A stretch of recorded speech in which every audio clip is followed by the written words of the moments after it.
Saya sih Jadi kita lihat kurang apakah paham. ketika menuntut balas ini dia akan membalaskan kebonyokannya atau tambah bonyok. Iya, maksudnya mungkin dia punya pertanyaan yang diandalkan Muslim nggak bisa menjawab. Mungkin seperti itu kali ya. Ya kita lihat aja nanti seperti apa. Untuk sementara menunggu beliau ada Pak Rory Malaysia nih yang semakin ingin mengetahui tentang Islam. Beliau ada Adven. Nah untuk sementara pertama saya beri kesempatan dulu nih Mas Andre untuk berkenalan sama beliau nih. Silakan Mas Andre disalamin Pak Rodai sambil saya melaitkan Julpikar Official.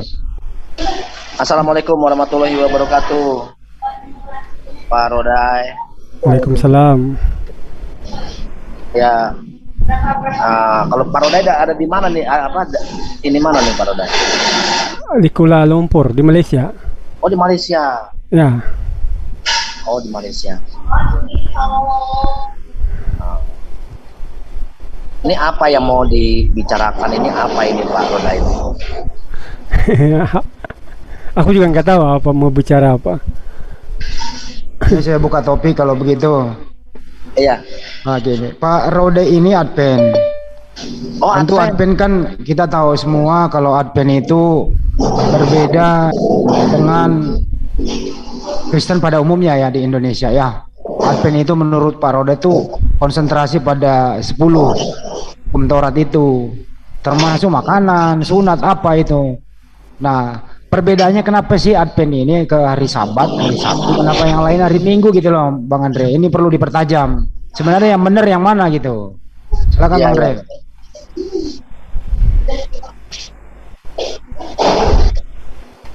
Saya sih pernah punya saudara itu orang Advent juga ya dari apa namanya ini. Jadi dan kalau nggak salah kalau ada Advent itu ada itu ya Pak ya kayak bahasa roh gitu ya Pak ya. Roh. Ya? Nggak juga. Nggak tahu orang lain, tapi bagi saya nggak ada bahasa roh, nggak ada gitu. Oh nggak ada ya. Nggak ada. Perbedaannya antara Kristen sama Advent apa tuh Pak? Kristen apa? Yang Kristen biasa itu? Iya Protestan, terutama Protestan ya. Karena kalau Katolik pasti berbeda. Cuma nama Protestan tuh apa Pak? Dulu Bapak apa? Kristen apa dulu? Saya Katolik dulu Pak. Oh, sudah jauh sana. Iya, tapi saya itu istri saya itu Protestan dan saya menikah secara Protestan. Saya ikutin istri ya, cuman saya tetap di Katolik. Dan saya lebih sering gereja Protestan pada saat itu karena saya ngikutin anak-anak saya dan istri saya dan mertua saya pada saat itu. Ibadah hari berapa? Hari Minggu. Oh. Hari Minggu ibadahnya hari Minggu. Kalau seandainya Katolik ada di hari Sabtu ada. Ya. Gitu. Iya. Jadi kalau seandainya dari perihal Advent itu Pak, kira-kira menurut Bapak perbedaannya apa di Protestan dan apakah jalannya itu sudah istilahnya gimana ya? Oh enggak nih ajaran Advent lah yang benar. Nah, itu tuh menurut Bapak gimana? Tapi udah hukum aja gitu. Hukum. Hukum. Soalnya Katolik kan Protestan yang lain itu kan selain daripada yang tidak ibadah hari Sabat itu kan dia tidak beriman hukum 10 itu. Soalnya dianggap itu sudah dibatalkan dalam tafsiran dia dalam Alkitab itu. Dia anggap itu sudah dibatalkan, begitu beda dia.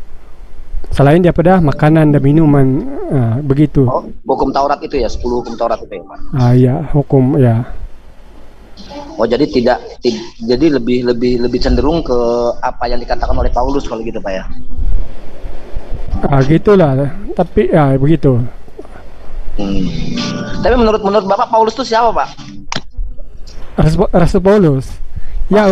Rasul Paulus ya orang Yahudi.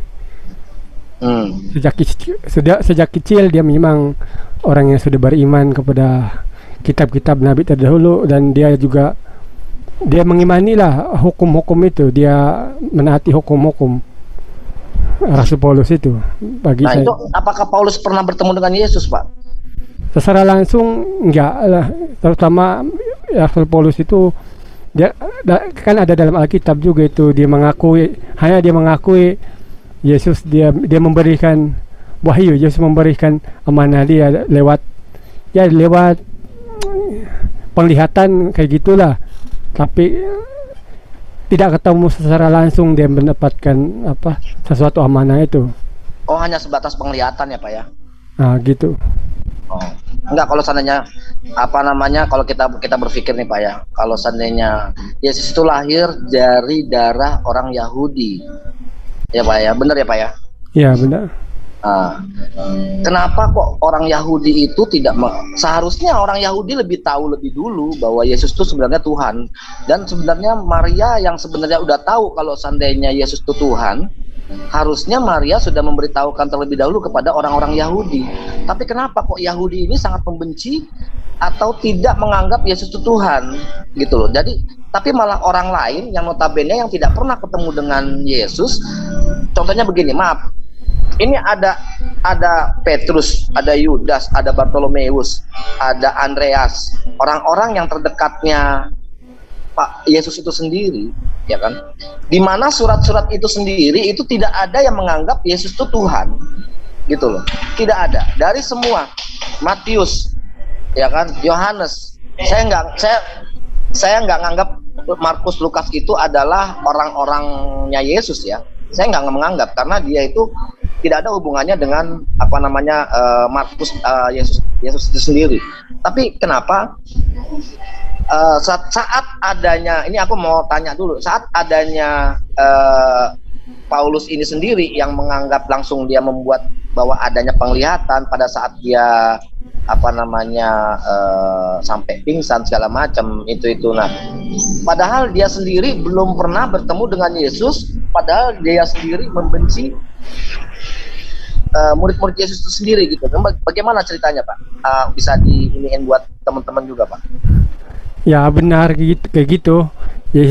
Rasul Paulus itu asalnya memang dia membenci Yesus, terutama ajaran Yesus itu, sebab dianggapnya itu menyesatkan orang-orang Yahudi. Artinya ya begitulah ya, Rasul Paulus itu golongan-golongan yang kayak gitu, dia nggak suka ajaran Yesus kayak gitulah. Nah, tapi setelah dia mendapat penglihatan dan dia mendapatkan wahyu, katanya di dalam suratnya, sejak itulah dia mengikuti Yesus itu, dia mengikuti ajaran Yesus begitu. Tapi memang benar dalam Alkitab secara jelas dia enggak ada secara langsung perkataan Yesus dia mengaku Tuhan langsung, begitulah, enggak ada. Kita harus mentafsirkan ayat-ayat dalam Alkitab itu ya, untuk ditafsirkan Yesus itu bahwa Yesus itu Allah, begitu. Enggak ada keterangan yang jelas mengatakan Yesus itu Allah, begitu.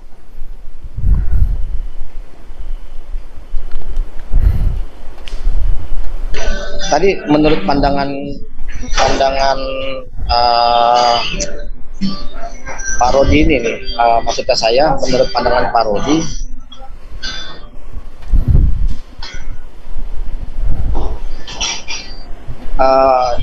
Paulus itu sendiri kan sebenarnya bukan salah satu orang-orang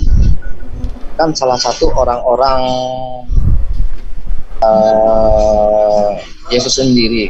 Ya benar, bukan muridnya. Lebih orang-orang Kristen itu lebih dengerin Paulus gitu ya Pak? Ya lebih kepada, soalnya surat Paulus itu dia paling banyak surat-surat dalam Alkitab kayak gitu. Dia lebih banyak menulis surat-surat surat Injil dalam Alkitab Kristen. Itulah pasal dia Kristen itu lebih banyak ke arah Rasul Paulus begitu. Kan Yesus itu, kisah Yesus itu kan hanya sedikit saja, kisah-kisah dia dari lahir sampai dia mati nggak banyak sangat. Lebih kepada begitulah, lebih kepada Rasul Paulus. Itu fakta dalam Alkitab, suratnya lebih banyak. Ini lebih banyak surat Paulus ketimbang Injil-Injil itu sendiri ya Pak ya. Ya benar. Nah, iya, maksud saya begini, ini kita bukan apa ya, karena kita semua teman-teman Muslim ini bukan menghina agama yang lain, bukan. Tapi kita nggak mau namanya sesuatu nabi yang kita junjung juga, ya kan, dianggap sesuatu hal yang salah, gitu loh. Saya sebagai Katolik, saya 42 tahun saya itu merasa kayak kok gue baru sekarang ini gitu loh. Siapa Rasul Paulus? Siapa Paulus itu? Kan begitu. Kenapa dia sangat dominan di Injil itu? Dia sangat dominan sekali di Injil itu.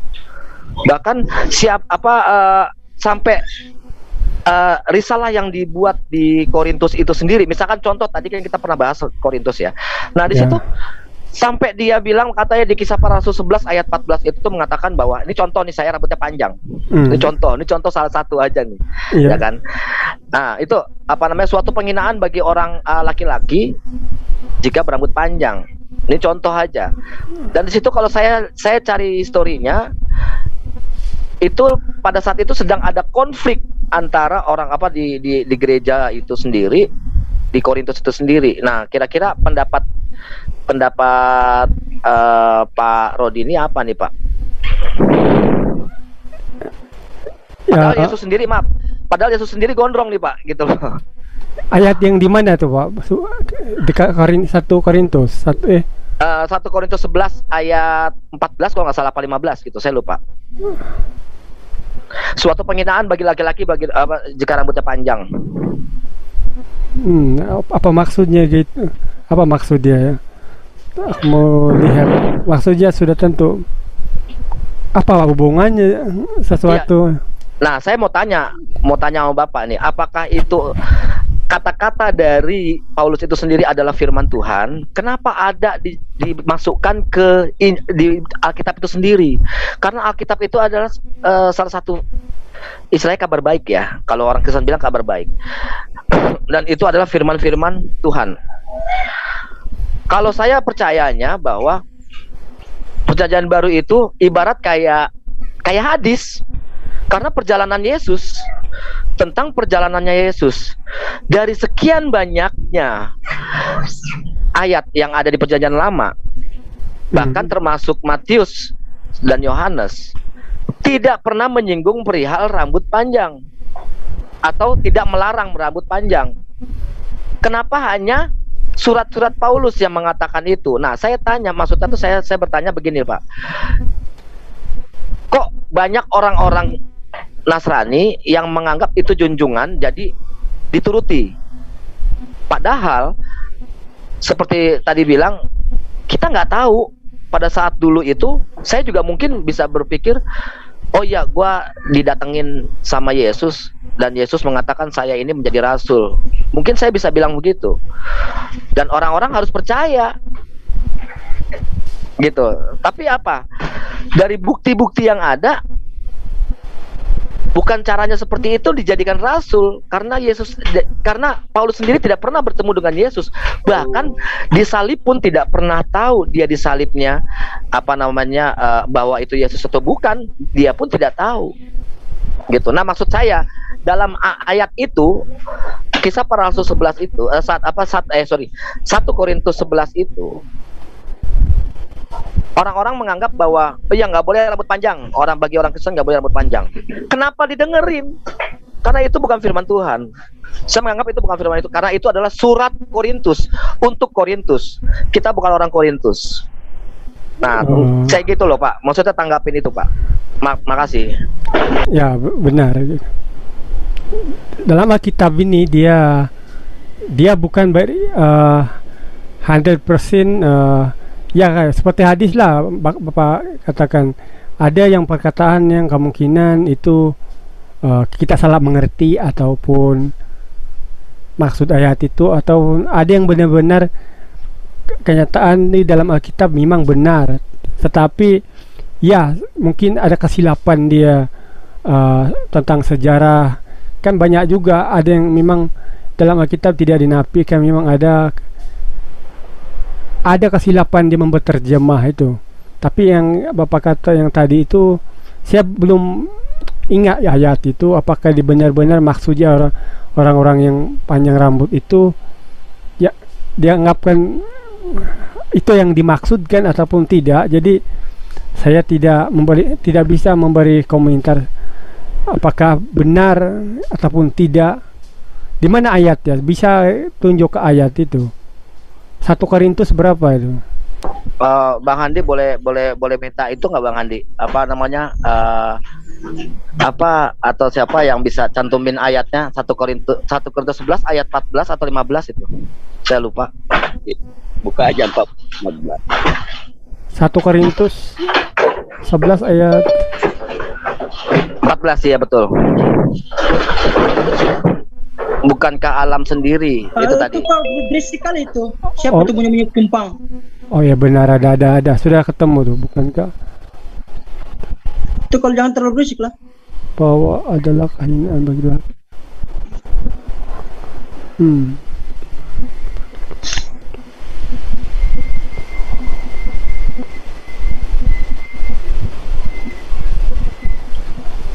Ini Pak Yan tidak termasuk karena Pak Yan botak.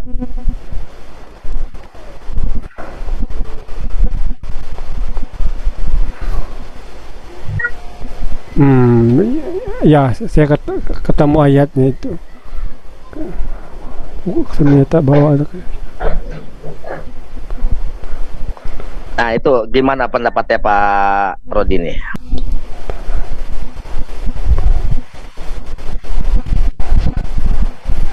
Terlalu ayat ini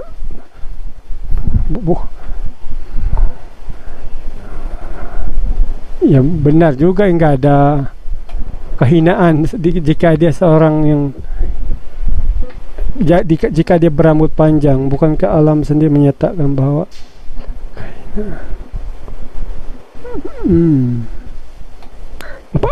kemungkinan ya terlalu panjang jika membahas ini, perlu dibahas apa maksud sesungguhnya, ataupun ya aku juga menjelaskan ayat ini terlalu rumit. Ya, segitu rumitnya Bapak itu, tapi mengimaninya Pak. Dalam arti begini, maksud saya Pak. Dalam arti begini, ini ada di perjanjian baru, ya kan? Dan Yesus sendiri itu berambut panjang. Andai kata tidak berambut panjang, andai kata tidak mengakui, oh enggak, Yesus tidak berambut panjang. Oke, kalau begitu di gereja itu apa? Yang semuanya menggambarkan Yesus itu berambut panjang. Oh enggak, Andre, itu perbedaan antara keilahian segala macam, larinya ke situ-situ jadinya. Jadi ya kayaknya nggak nyambung. Tapi ini adalah bentuk dari pernyataan-pernyataan bahwa itu hanya semua yang ditulis oleh Paulus itu hanya pendapat Paulus, bukan firman Tuhan. Tapi kenapa kebanyakan umat-umat Nasrani mendengarkan apa yang dikatakan Paulus? Gitu loh Pak. Karena ya yang mengatakan Yesus Tuhan sendiri bahwa itu ada di surat Paulus itu sendiri. Gitu Pak. Dan juga ada di surat berapa tuh? Yohanes 13 ayat 13 apa ya? Bahwa benar aku adalah guru dan Tuhan. Tapi berapa Yohanes berapa sih yang 13 ayat 13? Lupa saya. Bahwa aku guru dan Tuhan.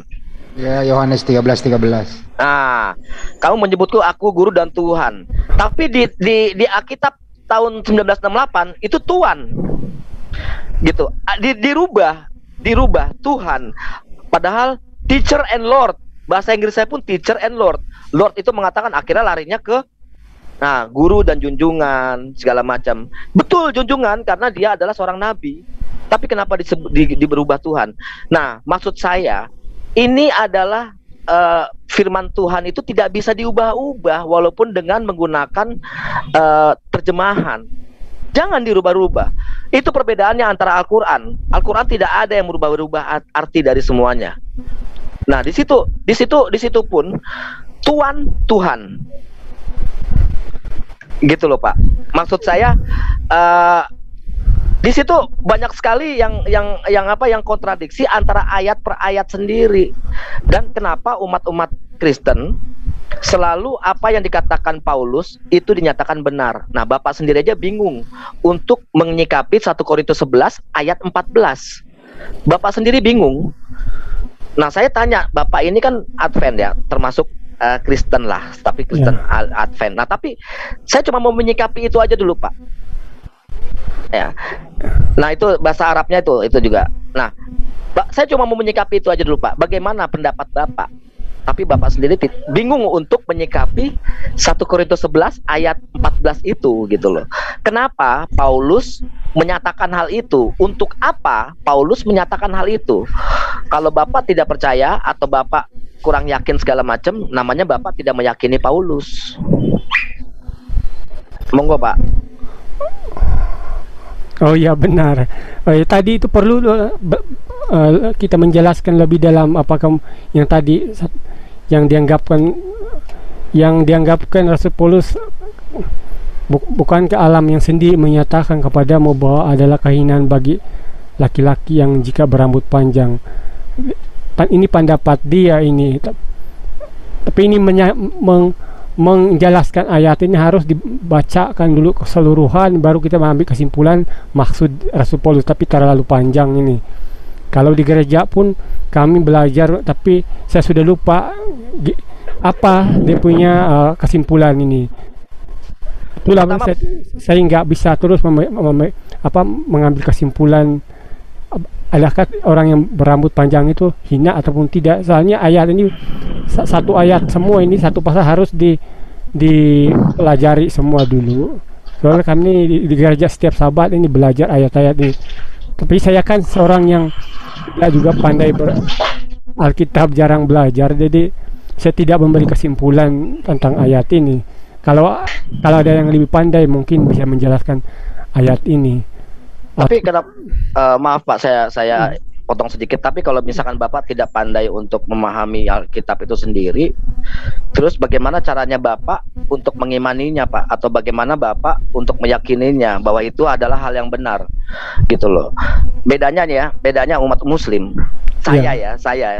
Saya baru 2 tahun lah, tapi alhamdulillah saya sudah menghafal atau memahami apa isi dari Al-Quran, dan saya coba berusaha untuk memahami isi Al-Quran itu sendiri supaya saya berkeyakinan bahwa keyakinan itu benar yang saya yakini. Saya cari tahu selama 2,5 tahun saya belajar mengenai, dan begitu juga saya mempelajari Bible itu sendiri.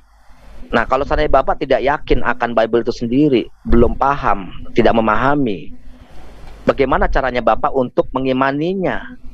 Bagaimana caranya Bapak untuk meyakini bahwa itu hal yang benar, gitu loh, Pak?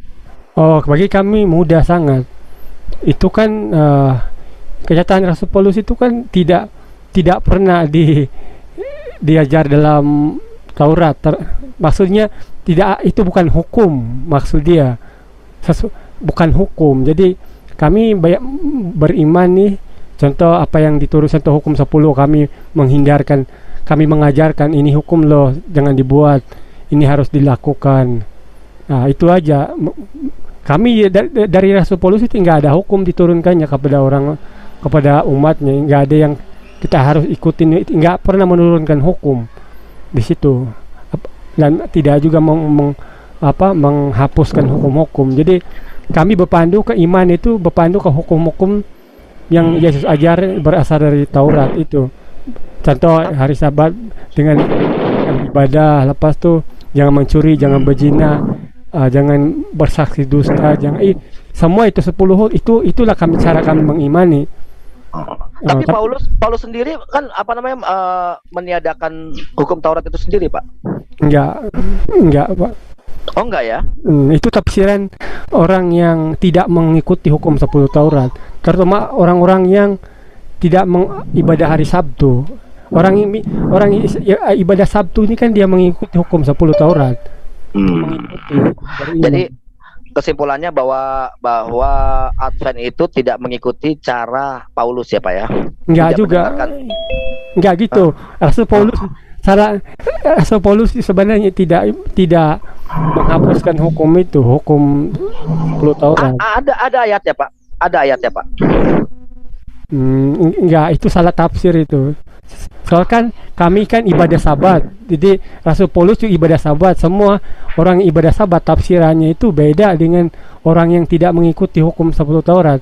Tapi Rasul Paulus itu kan jelas dia orang yang mengikuti hukum 10 Taurat. Dia ibadah, tidak pernah Rasul Paulus itu ibadah hari Minggu.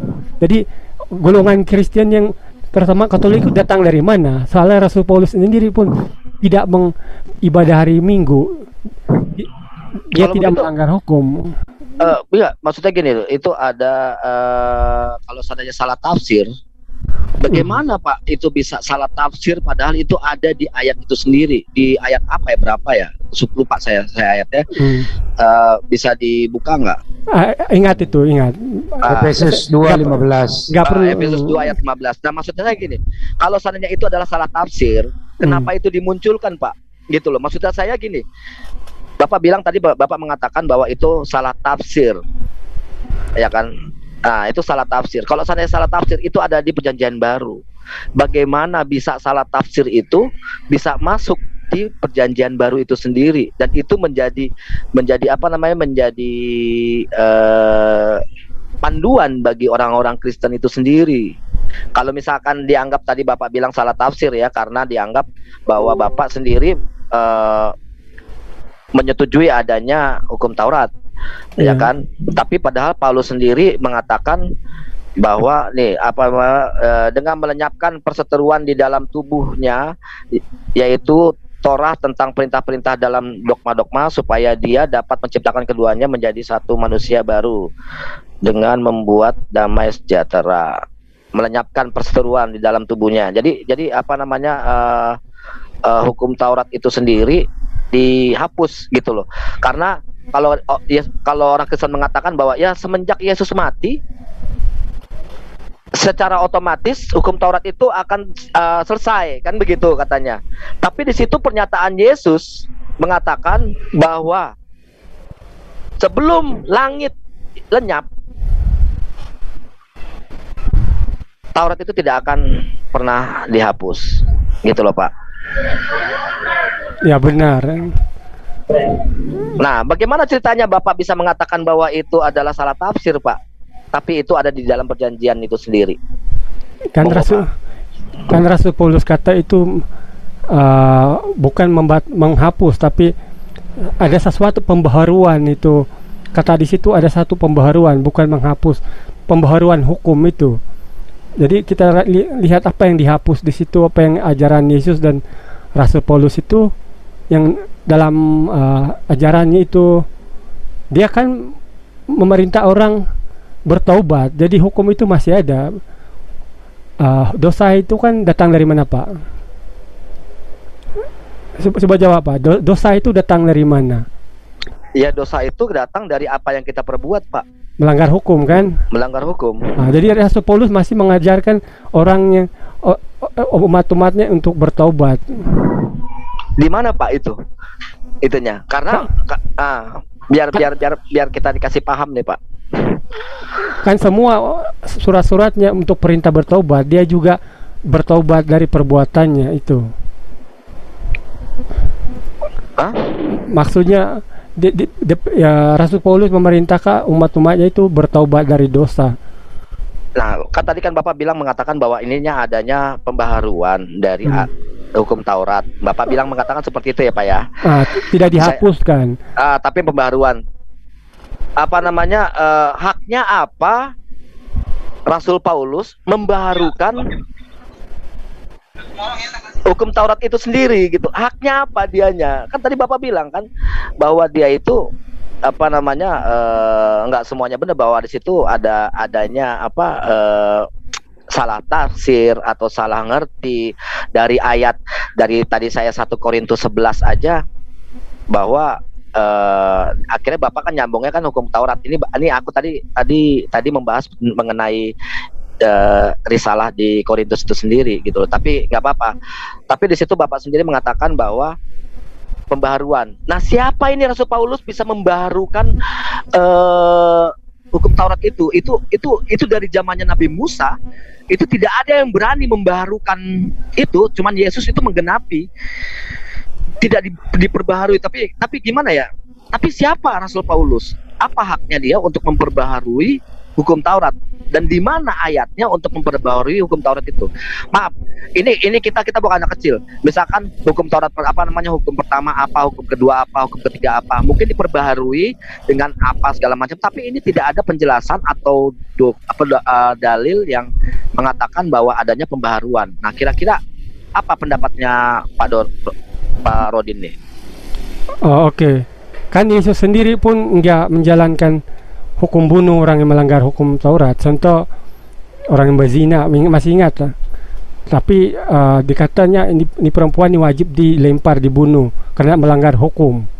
Jadi Yesus sendiri itu tidak menjalankan hukum itu lagi. Jadi itu yang diperbaharui. Yang dibatal hukum sebenarnya bukannya dosa pelanggaran. Yesus sendiri itu kan pergi dan jangan lagi berbuat dosa. Artinya kata di situ Yesus masih ingat Pak, yang perempuan yang pezina itu ingat yang dia lagi di bait Allah, ya kan, terus ahli-ahli Taurat meminta Yesus untuk merajam perempuan zina itu gitu kan. Benar. Jadi dan Yesus mengatakan bahwa siapa di antara kalian yang tidak berdosa, silakan pertama untuk melempar batu itu, gitu ya Pak ya. Benar. Jadi ada hubungan di situ hukum Taurat itu. Nah, kenapa Yesus nggak melempar batu itu, Pak? Ya karena Yesus itu sudah pun menghadapi, maksudnya itulah yang dilakukan Yesus itu menghapuskan hukuman bunuh yang melanggar hukum itu. Dia nggak lagi melakukan hukum itu. Iya, tapi kan Yesus mengatakan siapa orang yang tidak berdosa untuk pertama kali melempar batu itu. Itu di surat berapa ya? Saya lupa lagi. Iya benar. Tapi saya hafal. Nah, itu ini saya nyambung ke Bapak ya, maksudnya Bapak larinya ke sini ya. Jadi saya nyambung. Ada hubungan hukum Allah itu situ. Iya, betul. Itu dia coba, kalau sananya dia, kenapa dia tidak melempari batu itu? Ya kan? Apakah kasihan? Ya kan? Apa karena Yesus itu merasa dia masih punya dosa? Tapi kan kalau orang Kristen bilang bahwa Yesus itu tidak punya dosa, makanya dia Tuhan. Dia orang suci dan dia tidak berdosa.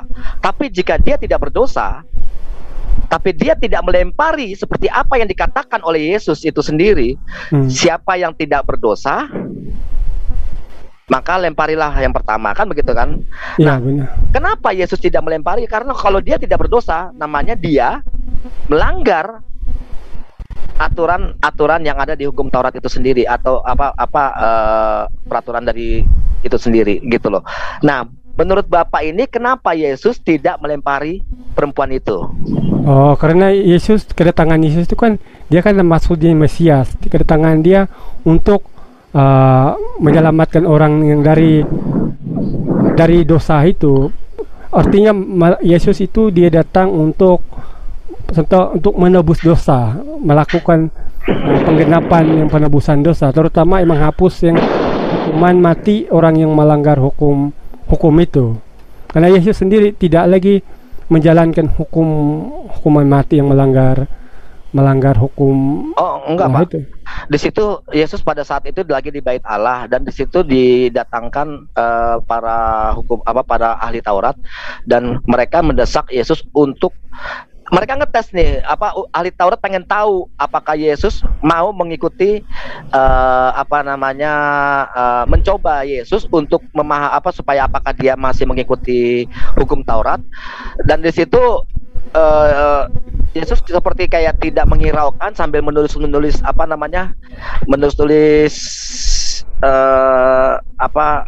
di tanah ya, pakai tangan itu ya. Dia kayak nggak menghiraukan. Nah, di situ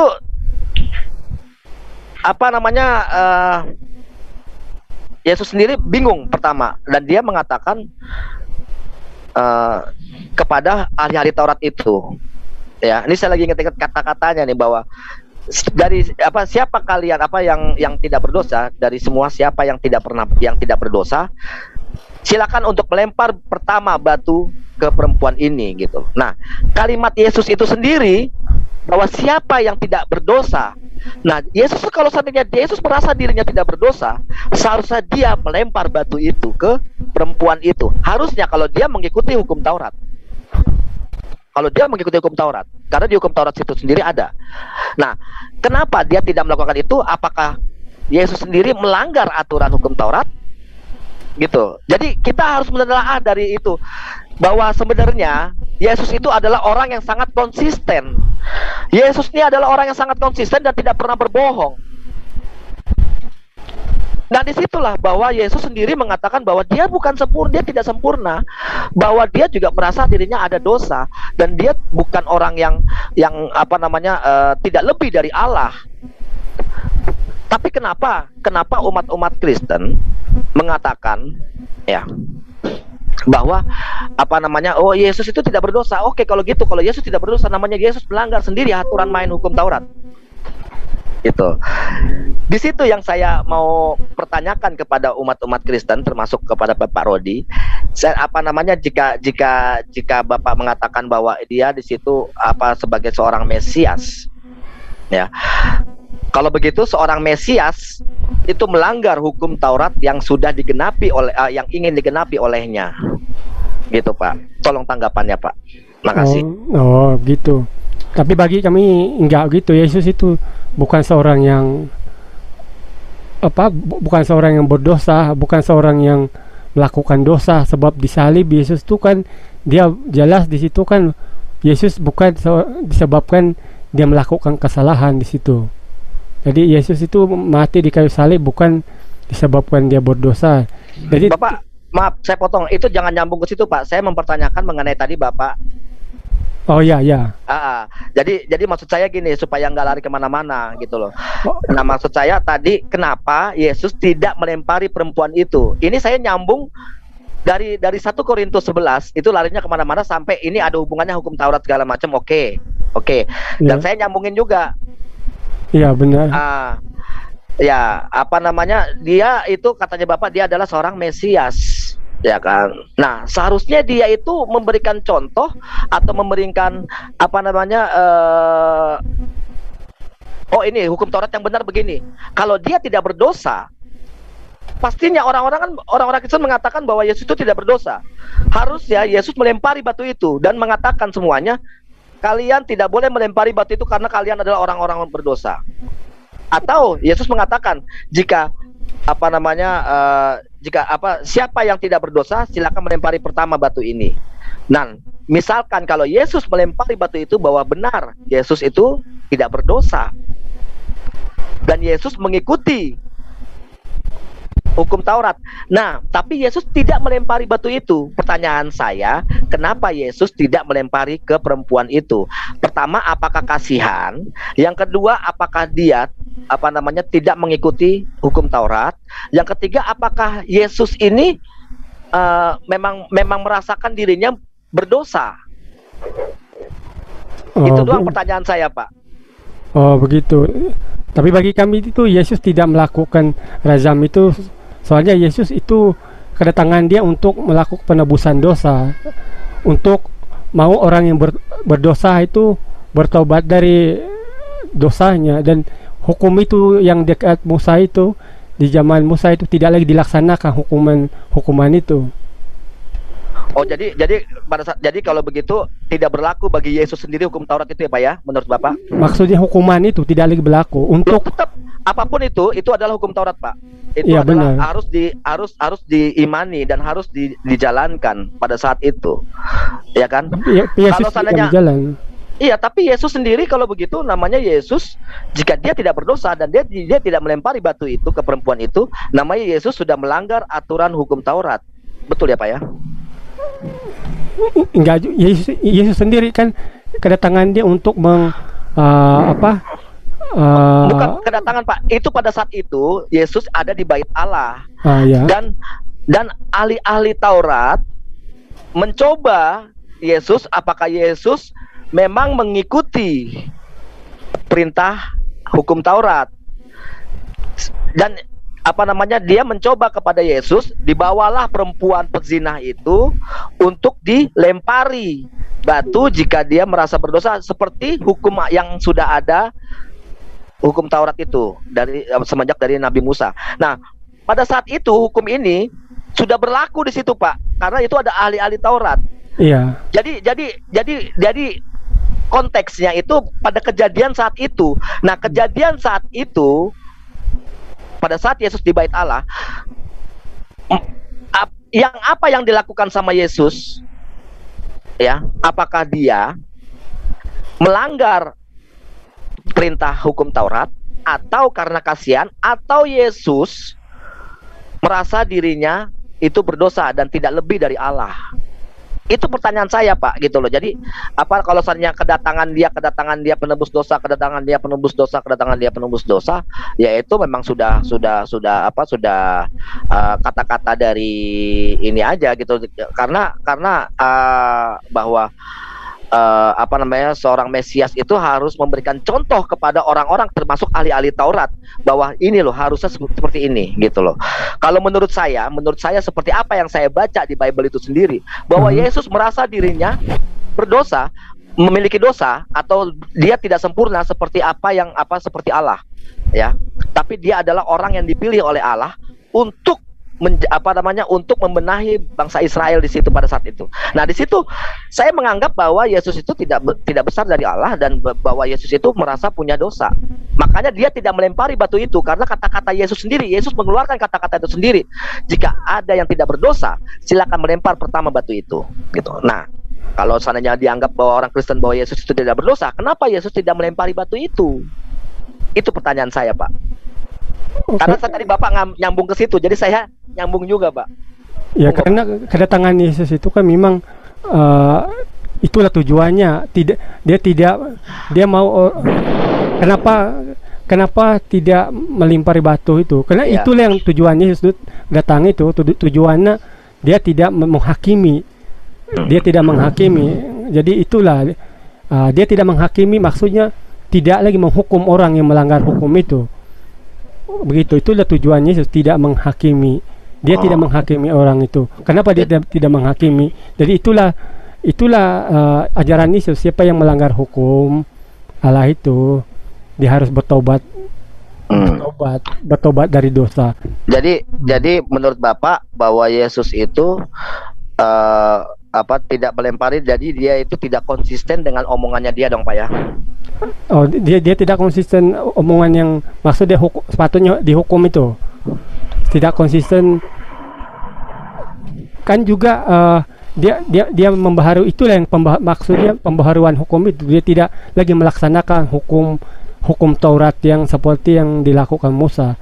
Itulah yang maksud saya, itulah yang dilakukan Yesus itu, maksud saya. Kenapa dia tidak melimpari? Sebab dia tidak lagi melaksanakan apa yang dilaksanakan oleh nabi terdahulu, yaitu melakukan hukuman orang yang melanggar hukum Allah itu. Oke, aku ambil kesimpulannya kalau dari kalimat Bapak bahwa Yesus tidak mengikuti hukum Taurat. Tidak lagi melakukan hukum Taurat yang sama seperti yang dilakukan dalam Taurat itu. Tunggu, kalimat sama tidak mengikuti hukum Taurat yang sama. Maksudnya apa, Pak? Hukum Taurat itu apa? Contoh, oke. Kenapa? Tunggu, maaf, Pak. Hukum Taurat yang sama. Bapak bilang mengatakan tidak mengikuti hukum Taurat yang sama. Jadi ada hukum Taurat yang baru, Pak, menurut Bapak? Ya, ada sama beda. Yesus ini. Ada. Ini contoh kalau dalam Taurat itu kan melanggar hukum tetap sudah berdosa. Orang itu jadi harus dilaksanakan hukuman itu. Betul. Harus dihukum bunuh sebab sudah melanggarkan hukum itu. Betul. Tapi dalam ajaran Yesus, melanggar hukum itu tetap berdosa. Tapi tidak perlu dilaksanakan hukuman ini orang yang melanggar itu. Karena Yesus sendiri itu memberikan menggantikan hukuman. Maksudnya begitu. Dia adalah juru selamat. Betul, setuju. Cuman begini, Pak, dari kalimat Yesus sendiri mengatakan, ingat, Pak, ya, tolong, Pak. Yesus sendiri mengatakan, siapa dari kalian orang yang tidak berdosa? Siapa orang-orang yang tidak berdosa? Iya. Ya kan? untuk disuruh untuk melempar perempuan ini pertama. Kalimat Yesus itu loh Pak. Ya. Jika Yesus tidak mengikuti dengan hukum Taurat yang sama, seharusnya Yesus mengatakan hal seperti itu. Jadi maksud saya begini, Yesus itu bukan pembohong. Yesus itu orang yang sangat konsisten. Gitu loh Pak. Kalau seandainya misalkan tidak dilakukan itu, seperti apa yang Bapak bilang bahwa Yesus itu tidak mengikuti hukum Taurat yang sama segala macam, jadi Yesus itu nggak perlu dibunuh.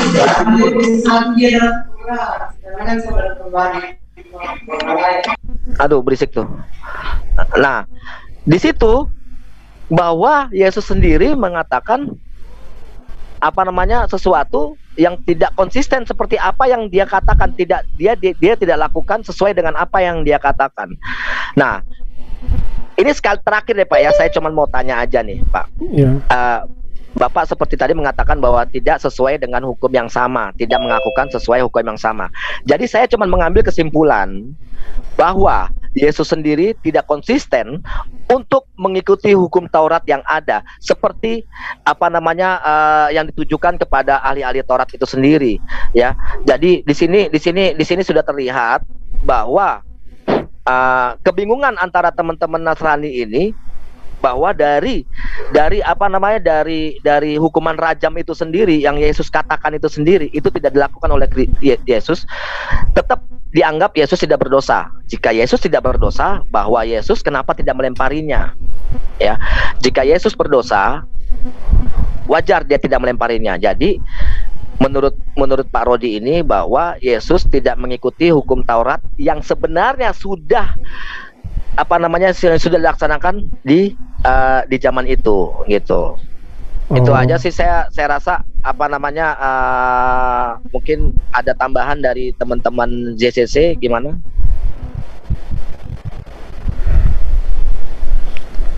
Oke, makasih Bang Andre, Bang Rodai atas diskusinya bersama Bang Rodai dari Malaysia. Selanjutnya kan memang jadwalnya juga sudah ada Bro Tom.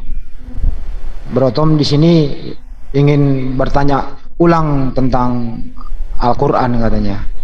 Itu kira-kira begitu. Apa ini dilanjutkan saja? Apa disudahi dulu ini? Apa dilanjutkan? Apa bagaimana teman-teman? Live-nya ini. Lanjut aja ya. Lanjut aja. Bisa Pak Yan moderatorin dulu Pak Yan. Di koordinir Bro Tom. Silakan Pak Yan, gantian. Ini saya ngerjain sesuatu Bang, bentar Bang. Baik. Oke, selamat malam Bro Tom. Ya, malam Bang Handi. Malam. Gimana kabar Bang? Baik. Gimana kabar Bang Handi? Ya, alhamdulillah sehat gitu. Iya, jadi kan kita bisa gantian bertanya ini ke kawan-kawan Muslim di ZCC kan malam ini kan. Silakan. Iya. Udah ini yang tadi gimana? Yang udah ada, itu mah intermezzo, santai aja. Lanjut aja. Mengalir aja, Mang. Oh gitu. Ini kan ada banyak teman-teman Kristen juga di sini ini. Pasti mereka juga pengen bertanya kan. Jadi kan boleh. Dikoordinir aja, Bro Tom. Iya. Ini ada Pak Lukas dan siapa lagi nih? Ya nanti bisa nanya lah ya, Bang Andi ya. Ya dikoordinir aja, Bro Tom kalau bisa moderatorin aja. Koordinir. Oh, iya. Nanti mereka resen aja atau bisa langsung open mic, langsung ngobrol gitu, langsung nanya, gantian intinya. Jadi saya bisa mulai nanya ini ke kawan-kawan di sini. Silakan. Iya. Ini saya nanya bagian awal aja dulu kan dari Quran kan. Di pasal pertama itu kan seperti apa ya bunyinya kan, dengan menyebut nama Allah yang Maha Pemurah, lagi Maha Penyayang gitu kan. Dan sebagainya sampai ayat 7 gitu. Nah, ini kan Quran ini kan berasal dari Allah sendiri kan, Allah yang berbicara. Nah, tapi di ayat 1 ini kan dikatakan dengan menyebut nama Allah gitu. Apa memang di situ Allah sedang berbicara gitu, terus dia menyebut nama Allah, atau memang kalau saya baca sih ya dengan menyebut nama Allah yang Maha Pemurah lagi Maha Penyayang, segala puji bagi Allah Tuhan semesta alam, dan selanjutnya ya. Ini justru saya melihat sepertinya ada manusia yang sedang berdoa gitu loh, langsung terus dicatat menjadi surah 1 ayat 1 sampai 7 ini. Apa begitu, bagaimana kira-kira dari kawan-kawan tentang Al-Fatihah ini ya? Iya, baik. Jadi Bro Tom bertanya apa maksud dengan menyebut nama Allah gitu ya. Ini masih santai sebelum Ustadz turun tangan gitu ya. Artinya Al-Quran kan itu petunjuk bagi orang yang bertakwa. Ya, operating prosedur bagi seorang muslim. Nggak boleh keluar dari itu. Al-Quran itu buat manusia. Tata cara, bagaimana cara menyebut Allah itu. Jadi Allah mengajarkan, itulah yang kita pakai. Jadi manusia, orang yang beriman mengucapkan itu. Contoh saya, dengan menyebut nama Allah yang Maha Pengasih dan lagi Maha Penyayang. Enak tuh kedengarannya, artinya Allah Subhanahu wa Ta'ala itu Maha Pengasih dan Maha Penyayang. Jadi Allah Subhanahu wa Ta'ala menurunkan ini yang kau baca, menyebut namaku yang Maha Pengasih dan Maha Penyayang. Itu kira-kira, boleh Tom? Oh, berarti Allah sendiri ini yang ngomong gitu, dengan menyebut nama Allah yang Maha Pemurah bagi Maha Penyayang gitu ya. Allah memberitahu kepada malaikat Jibril, sampaikan kepada Nabi Muhammad menyampaikan kaumnya untuk mengingat Allah, ini yang kau bicarakan. Ini bukan Allah Subhanahu wa Ta'ala yang mengucapkan untuk dirinya, untuk manusia mensyukuri itu gitu loh. Tapi tidak ada bro di situ ditulis narasi awal gitu kan. Jadi kan Rohani menyimpulkan dari ayat ini, menyimpulkan gitu bahwa Allah berbicara sama Jibril, sampaikan begini sama Nabi Muhammad gitu. Sebentar, proses pewahyuan Al-Quran kan seperti itu. Oh gitu. Ya iya. Terus Jibril yang ngomong ini berarti sama Muhammad. Ya menyampaikan kepada Nabi Muhammad. Kenapa nggak ditulis begitu bro? Misalnya begini. Ya kalau begitu berfirman, siapa yang berani rubah Al-Quran? Bukan, misalnya Allah berfirman begitu kan, begini bla bla bla. Ya Anda buat aja kitab sendiri begitu.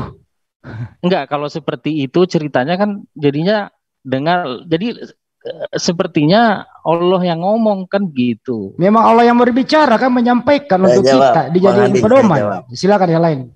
Silakan Pak Indra. Jadi gini, Tom. Al-Quran itu hanya sesuatu yang difirmankan Allah dan disampaikan melalui malaikat Jibril. Jadi hanya katanya saja. Adapun kronologi dan penjelasannya itu bukan firman Allah, nggak boleh masuk dalam Quran. Kalau kamu mau lihat penjelasannya, lihat tafsir.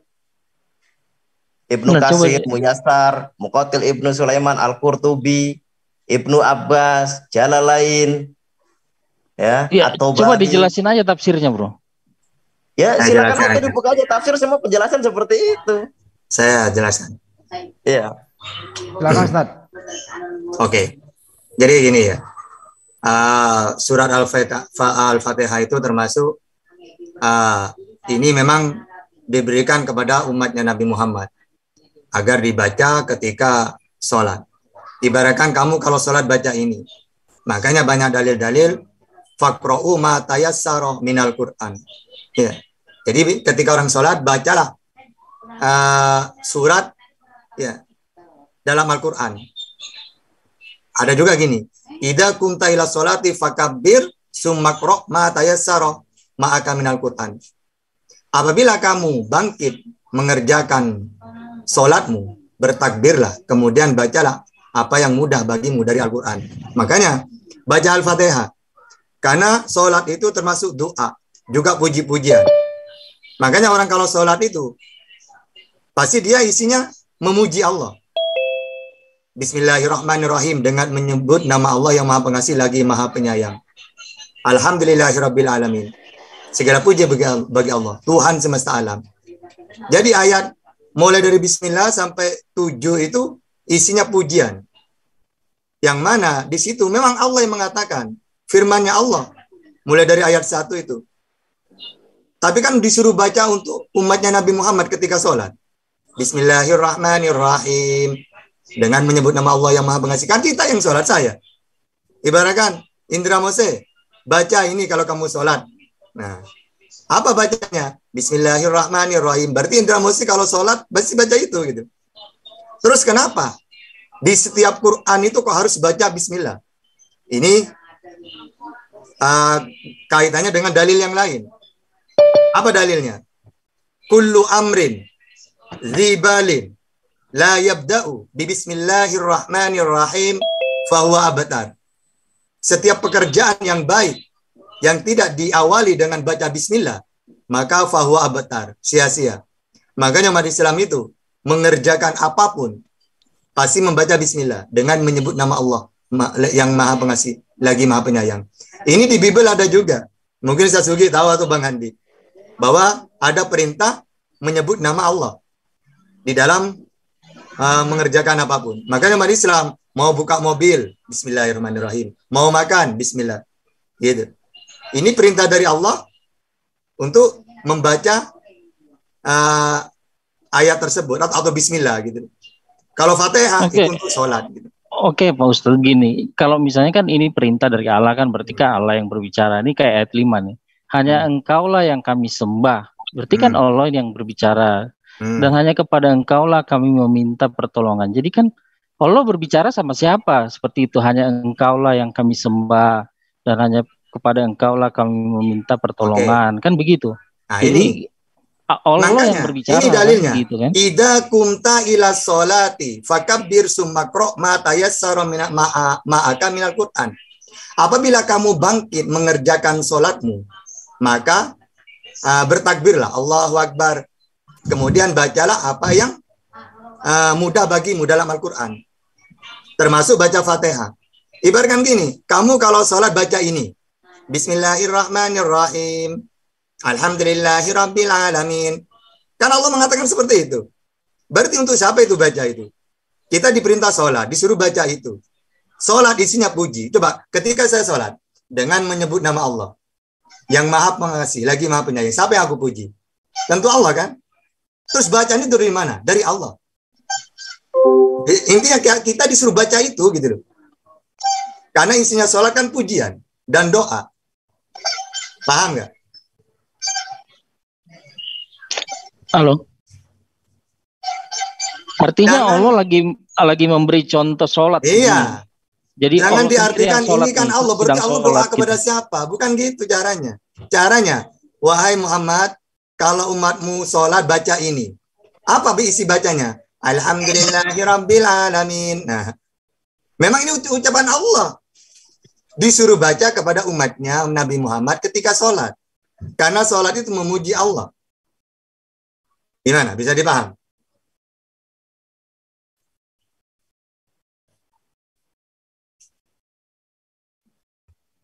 Oke, boleh saya bertanya lagi? Silakan. Jadi yang dipuji itu hanya Allah gitu. Oke. Nah, tadi sorry ya. Ada di surah mana saya lupa. Itu kan dikatakan Allah berselawat kepada Nabi. Innallaha wa malaikatahu yusholluna 'alan nabi. Jadi selawat di situ ada 3. Saya belum selesai, Pak. Yang satu, Allah bersolawat dan malaikat. Allah dan malaikat bersolawat pada Nabi. Ya ayyuhalladzina amanu sallu alaihi wasallimu taslima. Saya belum selesai, Pak. Oke, narasi silakan. tadi. Jadi ketika Allah berselawat kepada Nabi itu gimana bahasnya? Kalau manusia berselawat kepada Nabi itu kan tadi ya, kayak yang tadi Bang Tom bawa itu ya, yang di surah pertama itu. Nah, ketika Allah berselawat kepada Nabi Muhammad itu gimana tuh modalnya? Salawatnya Allah di dalam innallaha wa malaikatahu. Sesungguhnya Allah dan malaikatnya yusalluna, bersolawat kepada Nabi Muhammad. Ya ayyuhalladzina amanu, wahai orang-orang yang beriman, bersolawatlah kamu semuanya. Ini solawatnya Allah dengan malaikat dan manusia beda. Solawatnya Allah as-sana dalam tafsirannya atau rahmat. Sesungguhnya Allah memberi rahmat kepada Rasulullah. Ini solawatnya Allah. Sedangkan kita umatnya selawat ya biasa doa. Ya. Atau memberi rahmat. Apa? Maksudnya begini, Pak. Kan tadi saya tanya kan, memberi pujian kepada Allah. Salawat itu kan memberi pujian. Ketika Allah memberi pujian kepada Muhammad itu kata-katanya seperti apa? Ya Muhammad, aku memuji engkau gitu. Rahmat di situ, solawat di situ, solawatnya Allah kepada Nabi Muhammad ada rahmat. Ya maksudnya Allah memberi rahmat. Rahmat itu seperti apa? Nah, wa ma arsalnaka illa rahmatan lil alamin. Makanya Nabi Muhammad itu diutus untuk apa? Memberi rahmat kepada semua manusia. Gitu. Ya, esensi rahmat itu apa? Esensinya itu. Kan ini kita kan ngomong rahmat itu kan ini abstrak sekali kan. Maksudnya yang konkretnya sama dengan belas kasih sayang gitu. Ya, karena tadi kan itu begini, kenapa saya tanyakan ini? Karena tadi Bapak mengatakan bahwa sholawat itu adalah pujian gitu kepada Allah. Nah, berarti kalau sholawat kepada Nabi, pujian kepada Nabi. Nah, Allah memuji Nabi Muhammad ini gimana kata-katanya? Itu yang tadi saya ingin tanyakan. Nah, iya, itu Allah memberi rahmat kepada Nabi Muhammad. Itu sholawatnya Allah. Oke. Sudah, silakan teman-teman yang lain. Oke, saya tanya. Silakan. Kalau Allah sudah memberi rahmat, ngapain juga kawan-kawan bersolawat? Sudah pasti. Wassalamun alal mursalin. Bersolawatlah kamu semua manusia kepada semua para nabi. Isa alaihi salam, Musa alaihi salam. Jadi solawat itu perintah Allah kepada semua para nabi. Oke. Tapi isinya bro kan. Diam dulu. Sebentar, biarkan dulu Herdi. Orang kan Anda bertanya, orang menjawab. Oke, silakan. Anda ini bertanya dong, tidak berpendapat. Jadi solawatnya umat Islam itu bukan hanya kepada Nabi Muhammad doang. Semua para nabi disolawatin. Alaihi, padamu, Isa, salam, keselamatan atau kesejahteraan itu. Itu kembalinya ke kita yang membaca. Nabi Isa atau Nabi Muhammad, Nabi Musa tanpa disolawatin sebenarnya tidak masalah. Ibaratkan, selawat itu gini loh, kalau dalam Islam. Seorang presiden dilantik menjadi presiden. Selamat ya Pak, Bapak dilantik menjadi presiden. Bapak Jokowi tanpa kita salam pun tetap presiden dia. Tapi kembali ke kita sebagai rakyat yang baik, mengucapkan selamat. Kita sebagai umat, diperintah oleh Allah mengucapkan selawat itu. Jadi, bukan hanya untuk Nabi Muhammad selawat itu. Semua para nabi kita selawatin. Makanya ada AS. Isa AS, kan gitu kalau disingkat itu. Musa AS, alaihi, baginya, keselamatan. Itu ya. Ya, baik. Tadi kan begini, lanjut tadi ya. Ini tadi saudara bilang bahwa saudara pakai analogi memberi apresiasi. Apresiasi itu pujian, bos. Jadi harusnya saudara menjelaskan soal yang tadi saya tanya. Bahwa ketika Allah memberi pujian kepada Nabi Muhammad, ini bukan berbicara soal rahmat yang saudara bilang, keselamatan. Keselamatan itu soalnya lain dengan memberi pujian. Ketika saya memberikan selamat kepada seseorang yang naik jabatan, saya bilang, selamat ya Anda jadi jadi bos atau jadi apa kan. Itu ketika saya bilang selamat, itu kan pujian. Bukan berbicara selamat dari neraka, selamat dari apa. Bukan itu. Beda, memang gitu. Nah, jadi ketika saya tanya bahwa Allah ketika memuji kan sudah aku beritahu, sholawatnya Allah ada 3 di situ. Innallah 1, wa malaika 2, ya ayyuhalladzina amanu 3. Sholawatnya Allah, malaikat, manusia. Beda sholawatnya Allah dengan yang 2 ini. Ya, maksud saya begini Pak. Sholawatnya Allah kepada Nabi ya, itu konkretnya seperti apa? Rahmat. Ya, makanya kan sholawat ini kan pujian. Pujian Allah kepada Muhammad itu seperti apa? Itu yang saya mau tanya. Dijawab tadi, rahmat, udah dijawab. Nah, itu kan konkret, Pak. Abstrak, Pak. Kalau Anda bilang rahmat. Sedangkan tadi kan ya. Tadi Pak, biarkan dulu Pak Andre. Udah dijawab. Udah 3 kali loh dijawab Ustaz Tata. Rahmat. Baik, udah aja Pak, 15 detik. Kan tadi Pak pakai analogi begini. Ketika seseorang naik jabatan atau analogi itu tafsir. Rahmat itu banyak nanti artinya, ada kasih sayang ya. ada Iya, Pak. Oke, ada saya juga singkat. kenikmatan. Setelah ini saya udah selesai kok. Jadi begini kan tadi ada pakai analogi presiden ya. Kita beri selamat ya jadi presiden. Kan ketika kita memberi selamat itu kan itu adalah apresiasi kita kan, pujian kita. Benar. Nah, demikian pula ketika memberi rahmat kepada Nabi Muhammad, pujian apakah Allah itu memuji Nabi? Dan kalau seandainya rahmat itu diparalelkan dengan memuji ya, kata-kata itu seperti apa kata pujian itu gitu loh. Itu saja sih yang saya tahu. Coba kita baca arti dari rahmat. Itu ada 9 kan kalau dalam termasuk kasih sayang Allah, kenikmatan, rizki, agama, Nabi, memberikan rahmat kepada Muhammad itu kalimatnya seperti apa? Sebentar Pak, gantian dulu kan. Makanya, kan tadi bertanya rahmat dijawab itu, dulu. makna rahmat itu termasuk kasih sayang Allah atau kenikmatan. Itu maknanya rahmat. Kita ini dapat nikmat termasuk rahmat. Jadi jas rahmat yang tidak ada kalimat atau doa yang terlontar dari Allah sendiri ya. Apanya? Jadi hanya rahmat. Iya, maknanya salawatnya Allah kepada Nabi Muhammad di situ rahmat maknanya. Tidak seperti malaikat dan kalau kita enggak. Ya, jadi hanya bertanya. Rahmat toh. Ini yang ditanyakan itu bunyinya. Yang ditanyakan itu bunyinya rahmatnya Allah itu seperti apa? Kita sholat itu kan Allah memberi salam kepada Rasulullah itu Ustaz. Assalamualaikum ya ayuhan nabiyyu wa rahmatullahi wa barakatuh. Monggo Ustaz lanjut. Iya. Ya pokoknya di situ inti tekannya itu. Jadi arti kata sholawat itu memberikan rahmat ya, bukannya iya, berdoa. Tapi ya? Di situ khusus Allah kepada Nabi Muhammad.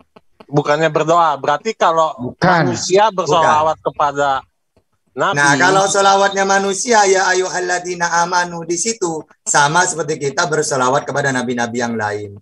Memuji. Seperti Isa alaihissalam. Berarti manusia memberikan doa kepada Nabi untuk selamat. Bukan doa, memuji. Ya nggak apa-apa, Yesus juga diucapin selamat kok. Kalau mau dimaknakan salawat itu doa, tidak masalah. Karena mereka apa? Nabi Isa juga kami selawatin itu. Keselamatan alaihi baginya. Tidak masalah. Yesus diselawati dalam Bible kok. Iya. Hosana. Terpujilah, diberkatilah anak Daud. Itu di dalam Markus itu ada. Markus 11. Markus 11. Iya, kita tanya Quran dulu. Gelar-gelar Nabi itu ada yang alaihissalam, Isa alaihissalam, Musa alaihissalam. Itu loh. Kita sholat semua itu, kita doakan semua. Satu-satu dulu.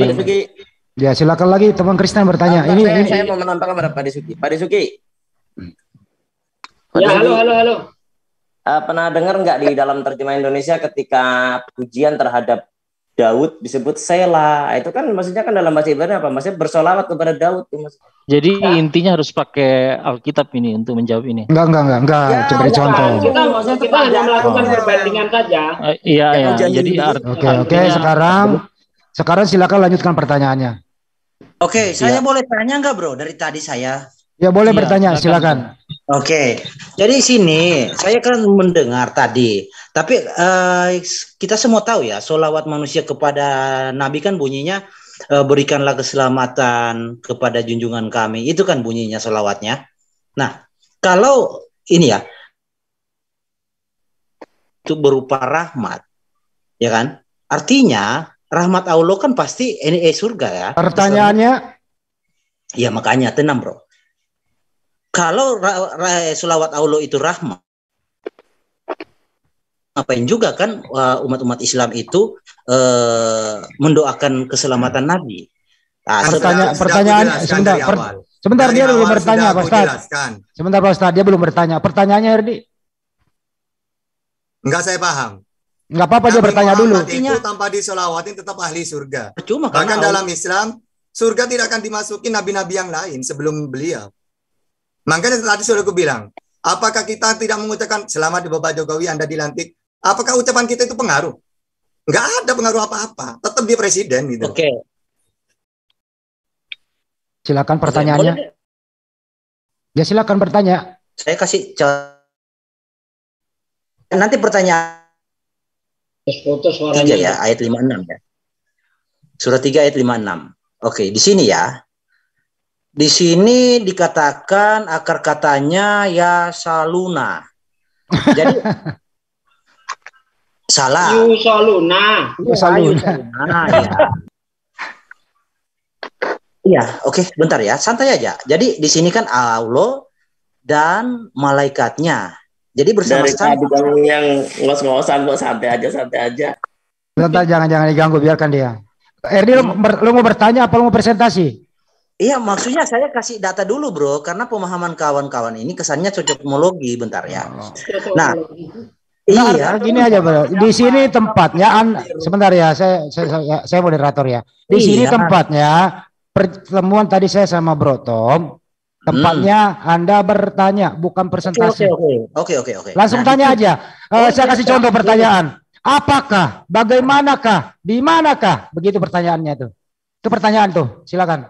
Oke. Di sini kan yusaluna kan. Oke, kita lihat ya, bentar ya, Bro. Di dalam surah 17. Ya. Ayatnya yang ke-54 ya. Oke. Ini ya. Ini memberi rahmat. Mana kata akar? Jangan kita biarin. Nah, terus pertanyaannya? Ya, artinya di sana kan yusaluna. Pertanyaannya? Iya, bro. Pertanyaannya. Ya. Di dalam Al-Quran itu ada lafaz yang. Jangan dulu, Pak D.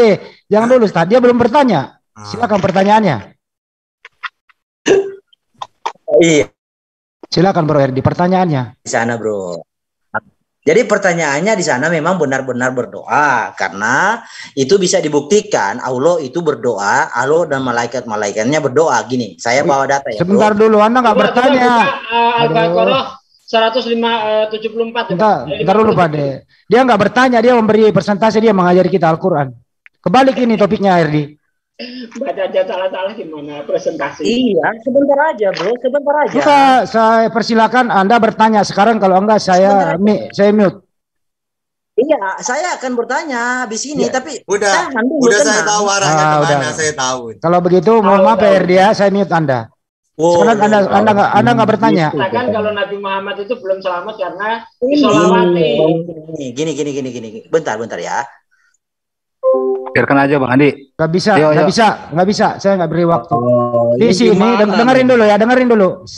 Dengerin dulu, saya moderator. Ya, dengerin dulu. Hasil daripada saya dengan Bro Tom ingin bertanya di sini, bukan untuk persentase. Begini, Pak. Ngerti nggak artinya bertanya? Belum bertanya itu kan kita menarasikan dulu kan? Iya. Bukan menarasikan itu, dia berpendapat. Nanti kan Anda bisa. Dia sebentar Bro Tom. Dia mengajari kami Al-Quran kepada umat Muslim, bukan begitu cara bertanyanya. Gitu loh. Kan bertanya aja buat belum sampai saja. Silakan. Buat pertanyaan lagi lah. Silakan. Gini Pak. Loh kan nggak apa-apa dia munculin dulu ayatnya yang mau ditanyain, bro. Tapi tadi dia mengatakan itu berdoa, jadi dia berpendapat dulu. Padahal udah dijelaskan gitu. Artinya kan dia membandingkan ayat yang satu dengan ayat yang lain kan? Apakah dengan kata yang sama? Gini Bro Tom, kalau bertanya itu, apakah bersolawat itu adalah berdoa? Begitu bertanya dong. Iya, begitu. Masa harus dibandingkan penerapannya dalam ayat ini dan ayat ini. Masa bertanya aja harus diajari. Biarin Bang Andi. Bro jelas. Ya, lanjut. Ya. Kan sudah saya jelaskan arahnya kemana saya tahu. Dalam Al-Quran itu ada lafaz yang mustarok. Satu lafaz ada bermakna beda-beda. Contohnya roh. Roh itu bisa bermakna jasad, bisa bermakna Jibril, bisa bermakna roh badan, bisa bermakna wahyu. Makanya di ayat yang tadi barusan terakhir yang dia sebut, rahmat di situ. Ya maknanya rahmat. Tapi kalau salawat yang innallaha wa malaikatahu maknanya rahmat. Loh kok lafaznya solu iya. sama dengan Al-Quran. Al-Quran itu namanya banyak. Al-Huda, Al-Quran, Al-Bayyinat, Al-Furqan, ya. Alkitab, Asyifa, Alkitab, gitu. Makanya gampang. Mau tanya ayat apapun kami tahu itu maknanya apa. Begitu juga dalam perjanjian lama gitu. Makna roh. Itu bukan roh saja maknanya banyak. Ada angin, gitu ya. Bentar, Ustaz. Ini yang jelas yang tidak bisa dibantah bahwa sholawat itu rahmat. Itu jelas tertulis dalam surah Al-Baqarah 157. Ulaika alaihim sholawatun mir rabbihim wa rahmah. Nah itu dia. Sholawat itu rahmat. Tuh, bertanya ini. Oke, silakan. Gini, saya sedikit. Kan saya udah sedikit. nanti udah bertanya Bang Indra. Dia bertanya dulu baru jawab. Ya, saya jawab yang tadi sholawat ini biar jelas. Karena dari tadi begini. Karena dari tadi Ustadz Tahta dan Pak Desugi itu hanya menyampaikan secara lisan. Nah, ini saya akan sampaikan secara tulisannya biar dia paham ya. Saya share screen ya. Nih, saya share screen. Bisa nggak share screen nih? Aduh, susah ya versi terbaru nih Android ya.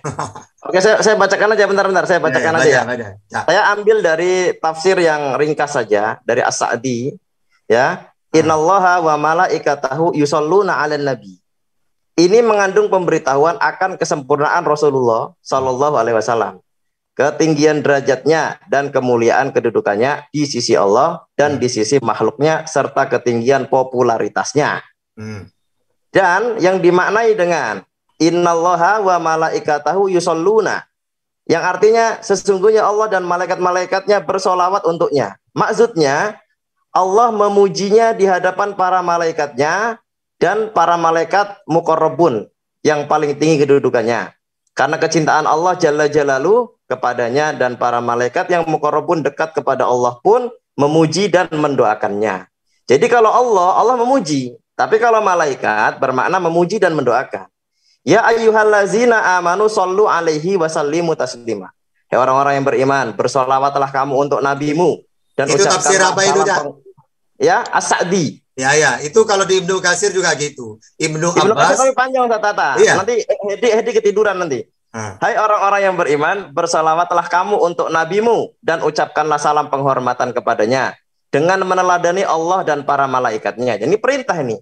Dan sebagai balasan baginya atas sebagian hak-haknya pada diri kalian, sebagai pelengkap iman kalian untuk menghormati, mencintai dan memuliakannya, dan untuk menambah amal kebajikan kalian serta penghapus bagi dosa-dosa kalian. Nah, dan bentuk sholawat yang paling utama, ini tadi mengatakan loh mana bentuk sholawatnya. Nah, ini saya sampaikan. Dan bentuk sholawat yang paling utama adalah sholawat yang diajarkan oleh Rasul, oleh Nabi berarti Nabi Muhammad kepada para sahabatnya, yaitu Allahumma sholli ala Muhammad wa ala ali Muhammad kama shallaita ala Ibrahim innaka Hamidum Majid wa barik ala Muhammad wa ala ali Muhammad kama barakta ala Ibrahim innaka Hamidum Majid. Yang artinya, ya Allah, limpahkanlah sholawat kepada Muhammad dan kepada keluarga Muhammad sebagaimana telah engkau limpahkan kepada keluarga Ibrahim. Sesungguhnya engkau maha terpuji lagi maha penyayang, dan berkahilah Muhammad dan keluarga Muhammad sebagaimana engkau dulu memberkahi keluarga Ibrahim. Sesungguhnya engkau maha terpuji lagi maha agung.